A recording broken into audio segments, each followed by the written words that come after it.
গাছ ফুল ফুটে গেছে, ফুল ফুটে গেছে। এখন আমি তুলতে যাচ্ছি, আর সেই ফুলগুলো নিয়ে আসার জন্য। ও ওয়াও, কি ফুল, কত ফুল ফুটছে! একটু দেরি যদি হয়ে যেত তাহলে ফুলগুলো বুঝে যেত। এই জন্য আমি তাড়াতাড়ি ছুটে এসেছি ফুটান্ত ফুল দেখাবার জন্য।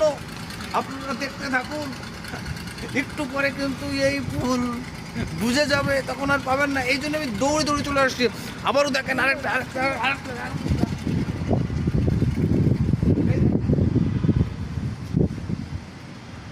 কিভাবে ফুটে গেছে একটু আগে কিন্তু আপনাদেরকে দেখাই গেছিলাম যে এটা ফুটতে যাচ্ছে, আর এখন কিন্তু এটা ফুটে গেছে। এরপরে কিন্তু এই ফুলগুলো বুঝে যাবে। তো তো আর দেরি না করেই আমরা আরেকটা জায়গায় যেতে হবে। আপনারা এখন বাই বাই।